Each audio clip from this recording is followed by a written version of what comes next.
Before we dive in, don't forget to like the video, share your thoughts or story in the comments, and subscribe to stay updated with our latest stories. Now, before I begin, tell me, where are you watching from? I'd love to know which cities and towns are joining me for this memory that stayed with me for years. It was one of those quiet, late September mornings.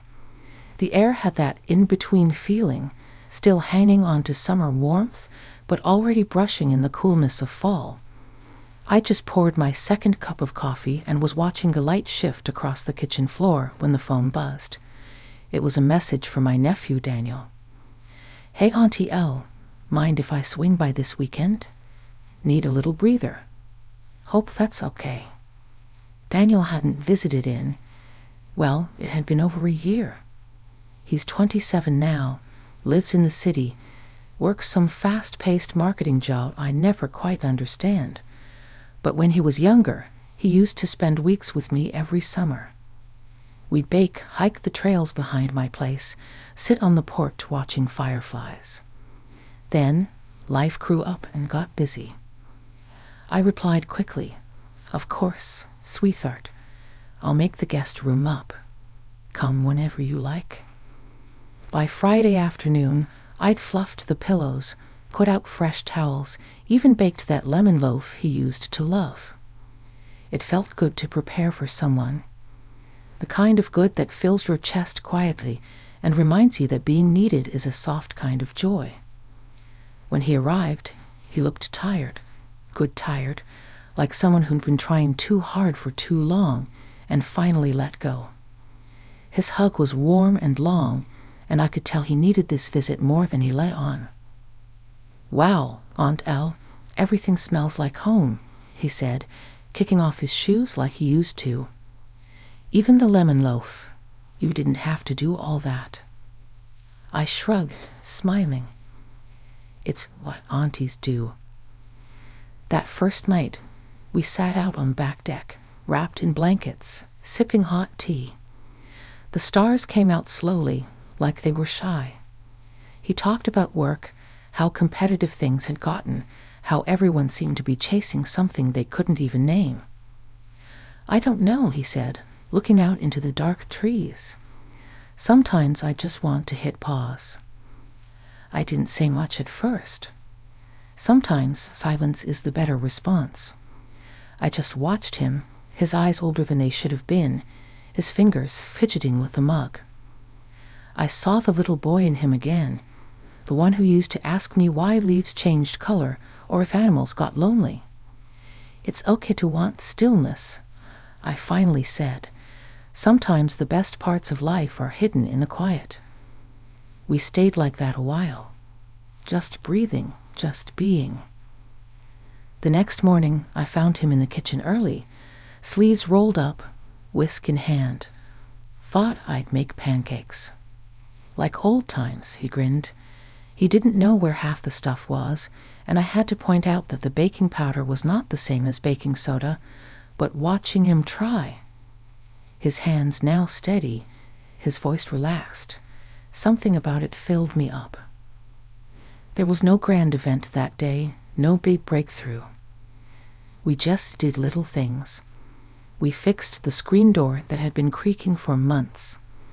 We took a long walk through the woods, where he asked me what I'd do differently if I could start over.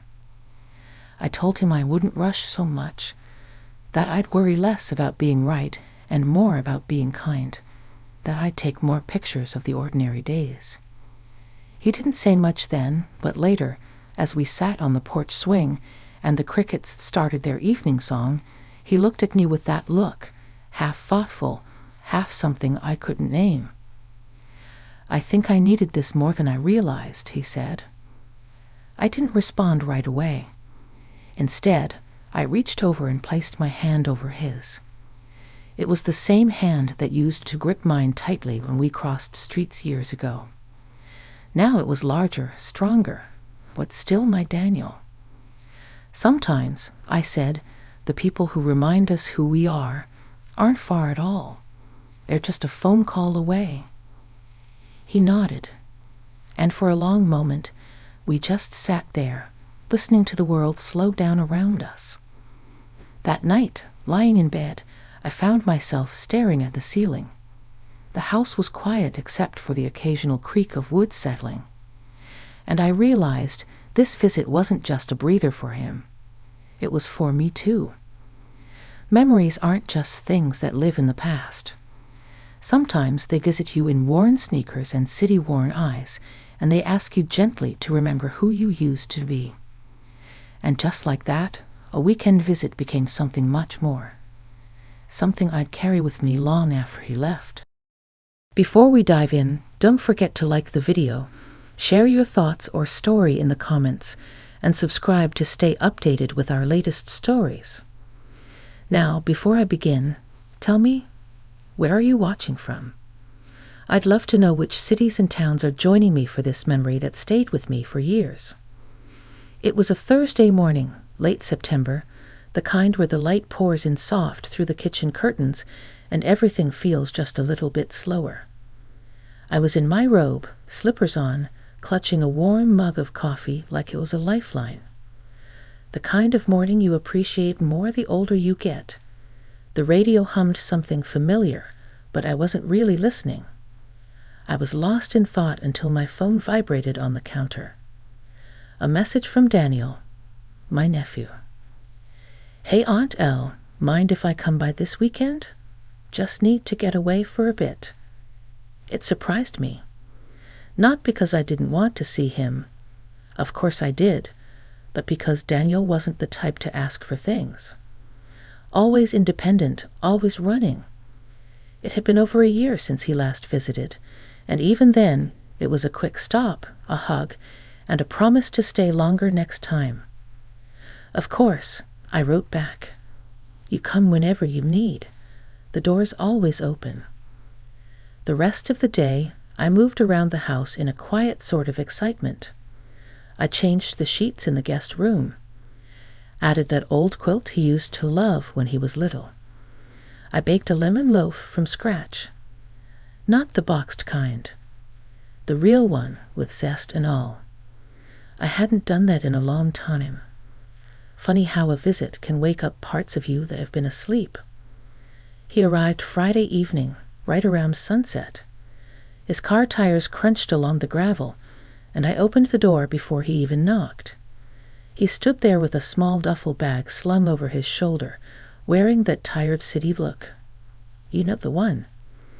Like his mind was still back at the office, running numbers or checking emails, even though his body had finally made it out to the quiet. "Hey, Aunt Elle," he said, and his voice cracked a little at the end. He stepped into the hallway and hugged me. A proper hug. The kind that lingers a second longer than expected, like he needed to remember something in that moment. "You smell like cinnamon and lemon," he said with a smile. "That's because I baked. Sit down, let me make you a plate." Over dinner, we talked about everything and nothing. His job, mostly. Marketing campaigns, tight deadlines, someone named Corey who always took credit for ideas that weren't his. I nodded and listened, passing him more mashed potatoes, letting him spill it all out. It reminded me of when he was 10, talking a mile a minute about dinosaurs in space, and how he was going to be an astronaut one day. Later, we sat out on the porch, wrapped in separate blankets, each holding a warm drink. The stars came out slow and quiet, just like they do in the country. You forget how many there are until you stop and look. You ever feel like everything moves too fast? He asked. All the time, I said. I mean, sometimes I just want to turn everything off. No phones, no noise, just peace, you know. I nodded. I knew exactly. You can, I said, for a little while at least. That's what this place is for. He looked around and I could see something in his face change. The lines on his forehead softened a bit and his shoulders didn't seem so tight anymore. The next morning, I woke up to the sound of dishes clinking. I padded down the hallway in my slippers, and there he was in the kitchen, trying to make pancakes with the confidence of a man who clearly hadn't cooked in months. "Thought I'd let you sleep in," he said. "I'm sort of winging it." There was batter on the counter, and he was using the wrong kind of spatula, but I let him be. He needed this. We ended up eating them, crispy edges and all, on the porch steps like we used to when he was little. There was something familiar in the way he laughed at his own cooking, something comforting in how natural it felt to have him there again. That day we did simple things, raked some leaves, repaired a loose fence post. He asked about old family photos, and we went digging through boxes in the attic. Dusty memories, birthdays, beach trips. That one Christmas where everyone wore matching pajamas, even Grandpa. By the time evening rolled around, we were back on the porch swing, wrapped in blankets again, like no time had passed at all. "You ever think about the past?" he asked. "All the time," I replied. "But lately, I've been trying to spend more time in the present. That's where the good stuff hides." He looked at me for a long time, quiet. "I think I forgot how to be still," he said. "You remembered now," I told him. "That's what matters." And in that moment, with the crickets singing and the soft hum of wind through the trees, I felt something shift in me, too. I'd been so wrapped up in my routines, early mornings, garden chores, solitary evenings, I hadn't realized how much I missed connection. Real connection, the kind you don't schedule or post about. That night, as I lay in bed, the house settled around me like an old friend, and I thought about how healing often sneaks in through the back door, unannounced. It doesn't always look like grand gestures or life-changing events. Sometimes it looks like your nephew coming home for the weekend, eating burnt pancakes, and sitting quietly on a porch swing. And just like that, a visit became a turning point I never saw coming. Saturday arrived slow and golden. You know the kind of morning I mean, when the sun slips in like honey through the blinds and the house smells like worn wood and something familiar. I found myself humming while I folded laundry, something I hadn't done in a while. The kind of hum that comes from feeling present, not just passing time. Daniel slept in a bit, which didn't surprise me. The kind of tired he carried wasn't the kind you shake off with a cup of coffee. It was deep. The kind that builds up quietly over months, maybe years. When he finally emerged from the guest room, his hair tousled and eyes still soft from sleep, he smiled like a boy who'd finally rested. "You always get this much sun out here?" he asked, shielding his eyes as he stepped onto the porch. "Almost makes up for the winters," I replied. He stretched, arms reaching toward the sky, like he was trying to shake the city off him. We ate breakfast out there, just the two of us and the sounds of morning. Birds, wind through the pines, the distant hum of someone mowing their lawn. It was the kind of breakfast that didn't need many words. Toast, eggs, and that lemon loaf from the day before. Afterward, we took a walk down the trail that runs behind the property. I hadn't been down that way since spring. The path was still familiar, though a little more overgrown.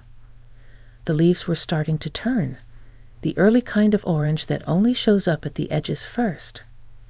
Daniel walked ahead a bit, kicking at pebbles like he used to when he was younger. "You know," he said, not turning back, "I used to think this place was boring." "Oh, I remember." I chuckled. He laughed. "I wanted noise. Bright lights. Something always happening. But now, I don't know. There's something about the quiet here. It feels different now." "It's not the place that's changed," I said. "It's you." He looked back at me, and I saw it, that flicker of recognition. Like he knew I was right, but hadn't realized it until that moment. We kept walking, eventually coming to the little clearing by the creek. We used to pack lunches and sit there during the summers. There was still that old tree stump we used as a makeshift table. Daniel sat down on it, brushing off a few leaves. "Do you remember that time I tried to build a fort out here?" he asked, smiling. "You dragged half the garage out here." I laughed. "Old sheets, a broken umbrella, and my good broom." He smiled, but his eyes dropped a little, and his tone shifted. "I miss that version of me," he said quietly. "The one who wasn't afraid to try something just for the fun of it. I don't even know when I stopped being that person." I sat down beside him in the grass, careful of the damp spots. "Life has a way of sanding down our edges," I said. "But it never really takes away who we are. That little boy who built forts and asked 100 questions, he's still in there. Sometimes you just need a little space to hear him again." He didn't say anything, but he nodded slowly. The kind of nod that said he was letting those words settle in deep. That evening, after we got back, we didn't turn on the TV. Instead, we cooked dinner together. Nothing fancy, just a big pot of stew and some cornbread. Daniel chopped onions while I stirred the pot, and for a moment, it felt like the kind of normal that's easy to forget exists. "Do you ever get lonely out here?" he asked suddenly, not looking up from the cutting board. "Sometimes," I admitted. "But not the kind of lonely that hurts. It's more like stillness. It used to scare me, but now I think it's what saved me." He looked up at me then, his eyes soft. "I don't think I've ever had stillness," he said.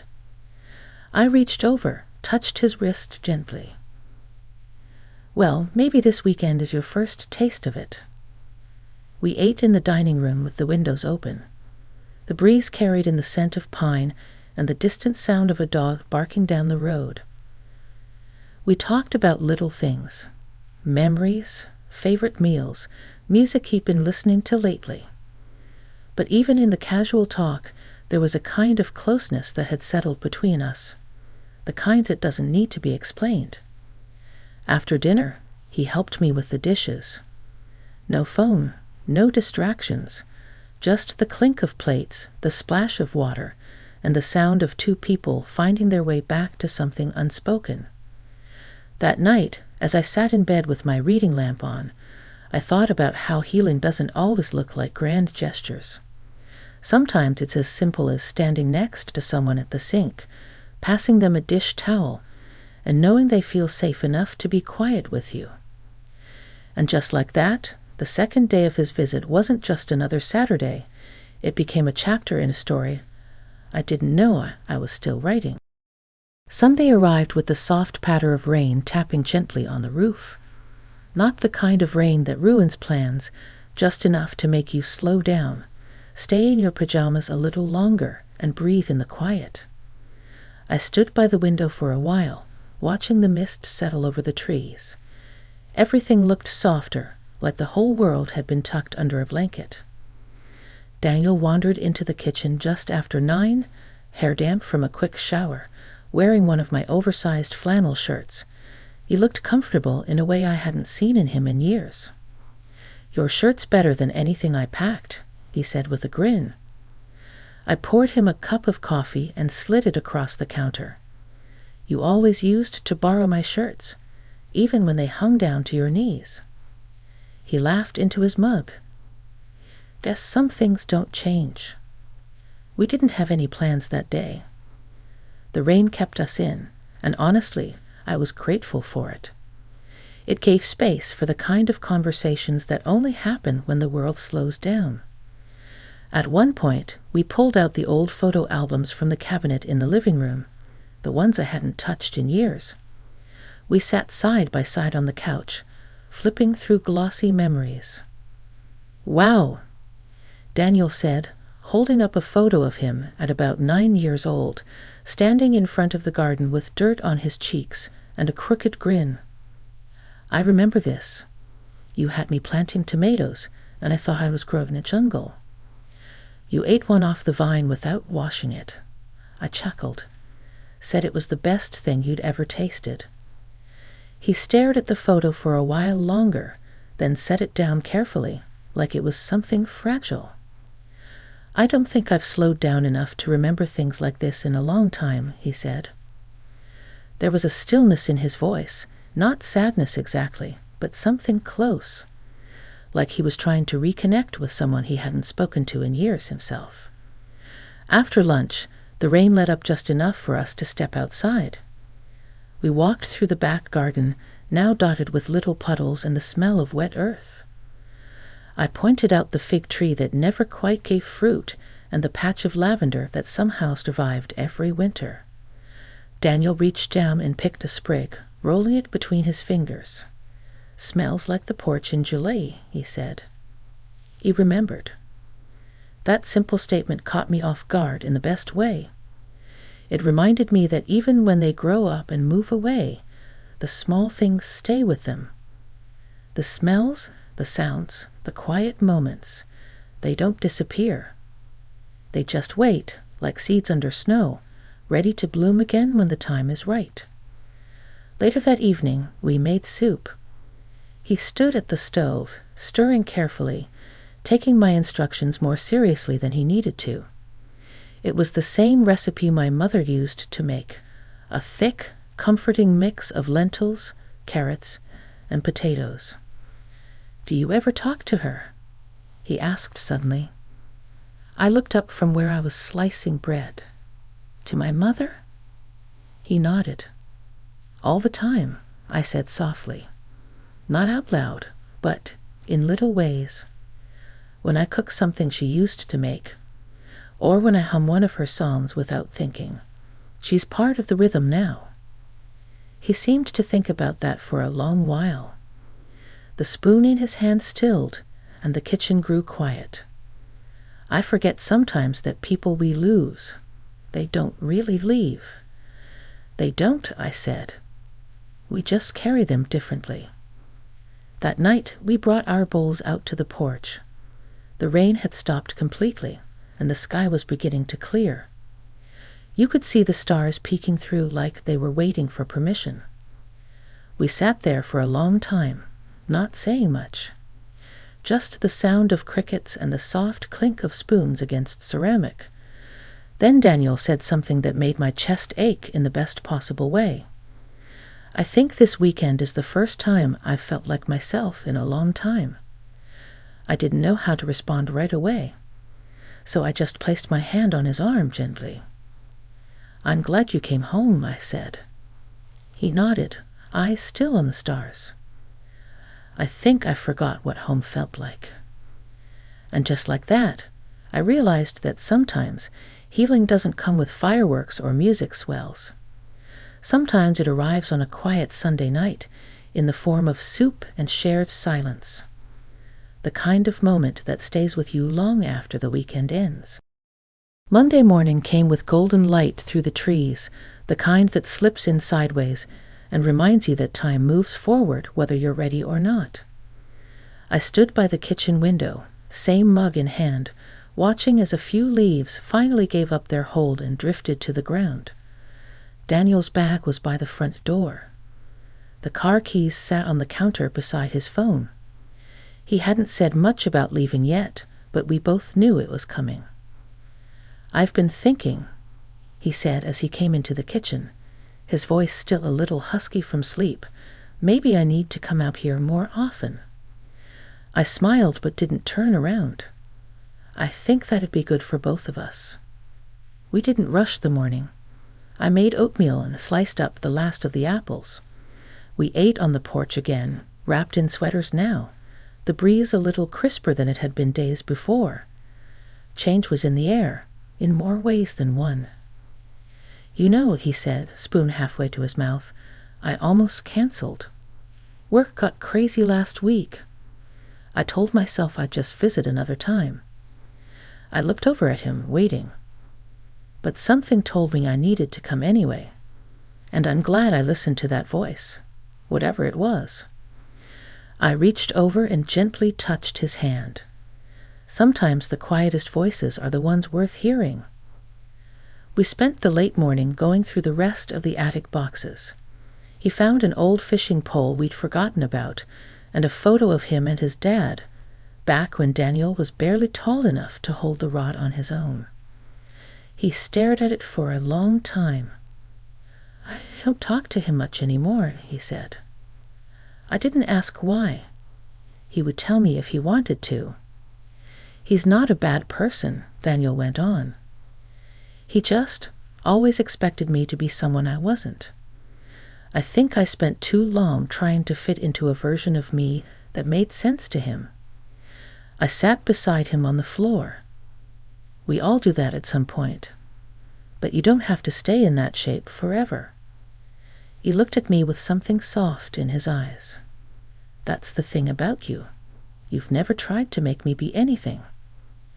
I felt my throat catch a bit, but I nodded. "You've always been enough, Daniel, even when you didn't feel it." The clock moved too fast after that. It always does when you don't want the day to end. We had lunch, leftovers and hot tea. And then it was time. He stood in the doorway, backpack slung over one shoulder, that familiar hesitation in his step. Like maybe he'd forgotten something. Or maybe he just didn't want to go. "You'll come back?" I asked. "As soon as I can," he said. "Sooner this time." We hugged again. One of those long ones that says more than words can manage. Then he pulled back, smiling in that quiet way he had when he was a child. "Oh," he said, reaching into his bag. "Almost forgot." He handed me the leather-bound journal we'd bought at the bookstore. I wrote something, just one page. "Thought you might like to read it after I left." I took it, holding it gently. "You sure?"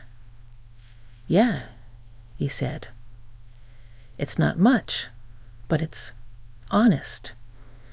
After he pulled out of the driveway, I stood there for a long time, the journal still in my hand. The air was cooler now, and the trees swayed in that way that always makes me feel like the house is breathing with me. Inside, I sat down at the table, opened the journal, and read the page. His handwriting was a little messy, just like when he was a boy. But the words were clear. He'd written about coming home, about stillness, about remembering who he was before the noise of life drowned it out. And he wrote about me. He said, "Some people teach you by telling. Others, like my aunt, teach you by simply being." She reminded me that I don't have to earn peace. I just have to allow it. And in her quiet way, she gave me back a part of myself I didn't know I was missing. I closed the journal slowly, letting those words settle in the space around me. And I cried. Not out of sadness, not because he left, but because I realized that in all the years of worrying whether I'd made the right choices, whether staying here, living this quiet life, had meant I'd missed something. This one visit had answered a question I hadn't known I was still asking. Love doesn't always come with fanfare. Sometimes it comes as a weekend visit, a burned pancake, a walk through the woods. Sometimes it comes in the form of someone you helped raise, who ends up reminding you why you're exactly where you're supposed to be. And just like that, the house was quiet again. But not empty. Because now it held something new, something warm, something that would stay long after the car had gone.